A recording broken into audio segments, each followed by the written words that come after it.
आलोक राय और इस वीडियो में हम लोग डिस्कस करेंगे अब तक का जो सबसे इम्पोर्टेंट टॉपिक है इवेंट लूप के बारे में। और इवेंट लूप पे आप ये दो वीडियो मेरे देख लेना, एक पार्ट 1 और पार्ट 2। आपके मैक्सिमम डाउट्स सारे क्लियर हो जाएंगे कि इवेंट लूप काम कैसे करता है। तो सबसे पहले तो ये देखते हैं इवेंट लूप आता कहाँ से है। नोड जेएस में।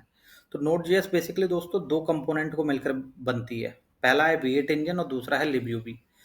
V8 इंजन का काम क्या है कि जो भी जावास्क्रिप्ट का कोड आप लिखते हो, ठीक है, क्योंकि नोड.जेएस जब आप करने जाओगे इसमें प्रोग्राम वगैरह या कुछ भी आप एप्लीकेशन बनाते हो तो एट द एंड आप जावास्क्रिप्ट ही लिखोगे। तो जावास्क्रिप्ट जो आप लिखते हो वो सारी रन होती है V8 इंजन के थ्रू। तो फिर इस libuv का काम क्या है? libuv का काम दोस्तों सबसे इंपॉर्टेंट होता है नोड.जेएस में।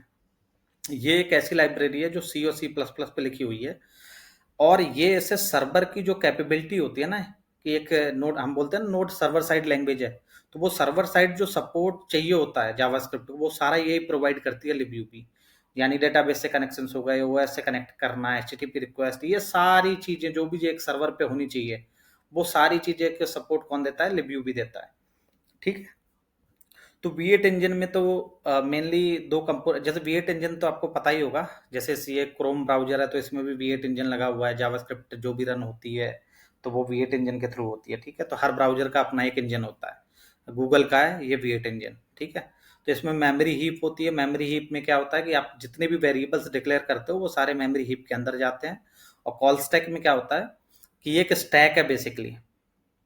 तो इसमें लास्ट इन फर्स्ट ऑर्डर में चलता है। तो जितने भी मेथड्स आप यहाँ पे अपने कोड में, यानी कि कोड में जो आपने लिखी होती है मेथड्स वगैरह, वो सारी यहाँ पे एग्जीक्यूट होती हैं। और जब ये कॉल स्टैक एम्प्टी हो जाता है इसका मतलब आपने जो भी प्रोग्राम था वो सक्सेसफुली रन हो चुका है। ठीक है।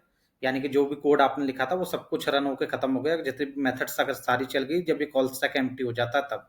और नहीं तो मेथड्स फिर यहाँ पे आती हैं, रन होती हैं और निकल जाती हैं, यानी कि इसमें इंसर्ट होती हैं और पॉप आउट हो जाती हैं। ठीक है।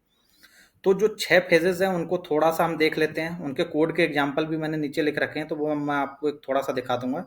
बाकी इसको डिटेल में मैं डिस्कस करूंगा इस डायग्राम में। तो इस डायग्राम से आपको बहुत अच्छे से मैं समझाऊंगा कि ये चलता कैसे है, क्योंकि मेनली ना इसका यही फेज है कि ये चलता कैसे है। तो वो आपको क्लियर हो जाएगा तो आप इंटरव्यू में कुछ भी आप बहुत आसानी से जवाब दे सकते हो। तो पहला है दोस्तों इसका टाइमर फेज, फिर आता है पेंडिंग कॉल बैक्स, फिर आता है आइडल, पोल, चेक और क्लोज कॉल बैक्स। तो आइडल में तो सबसे पहले तो ये देख लो ये नोड जेएस के इंटरनल यूज के लिए है तो इस पे हमें ज्यादा फोकस नहीं करना है। ठीक है। लेकिन हमें पता होना चाहिए क्योंकि आपसे नॉर्मली ये पूछेंगे कि कितने फेजेस होते हैं, तो आपको ये पता होना चाहिए कि 6 फेज होते हैं उसमें। तो सबसे पहला है टाइमर। ठीक है। तो सबसे पहले टाइमर में यानी सेट टाइम आउट या सेट इंटरवल से जो भी आपने कॉल बैक्स वगैरह लिखी होंगी वो सारी इसमें चली जाती हैं। ठीक है। उसके बाद होती है पेंडिंग कॉल बैक्स। तो पेंडिंग कॉल बैक्स का मैंने यहाँ पे एक एग्जांपल ले रखा है। ठीक है। फिर अगर देखें तो फिर ये आइडियल है, ये मैंने आपको ऑलरेडी बताया, इंटरनल यूज के लिए है, इसमें हमें ज़्यादा दिमाग नहीं लगाना है। पोल फेज में दोस्तों इस टाइप की चीज़ें होती हैं जैसे कि HTTP आप रिक्वेस्ट कर रहे हो या फाइल सिस्टम से रिलेटेड जैसे fs.read फाइल या राइट फाइल, ये जो इनपुट आउटपुट इवेंट टाइप जो होती हैं वो पोल फेज में जाते हैं। ठीक है। तो इसके जैसे ये एग्जाम्पल हो गए। ठीक है। तो ये तो सिर्फ मैंने एग्जाम्पल लिख रखे हैं और इसके बाद मैं आपको डिटेल में बताऊंगा। और फिर ये चेक फेज में तो सेट इमीडिएट से रिलेटेड जो कॉल बैक्स है वो चेक फेज में जाती हैं। क्लोज कॉल बैक्स यानी कि जैसे आप सॉकेट सॉकेट रिलेटेड या डेटाबेस कनेक्शन क्लोज कर रहे हो या उस टाइप का आपने कोड कुछ लिखा हुआ है तो वो आपका इस फेज में जाता है। तो इस वीडियो में आपको सिर्फ ये याद रखना है कि 6 फेजेस होते हैं। libuv क्या है वो आपको थोड़ा पता होना चाहिए बस, क्योंकि मेनली जो इवेंट लूप है ना वो इसी का पार्ट है libuv का। ठीक है। अब हम नेक्स्ट वीडियो में डिस्कस करेंगे इस फेज के बारे में कि ये चलता कैसे, कहाँ से स्टार्ट होता है, कहाँ पे एंड होता है, ये हम थोड़ा सा डिटेल में देखेंगे। और उसके बाद थोड़ा सा मैं आपको कोड दिखाऊंगा इसके बारे में। तो आपके डाउट्स एकदम क्लियर हो जाएंगे नेक्स्ट वीडियो में कि इवेंट लूप है क्या।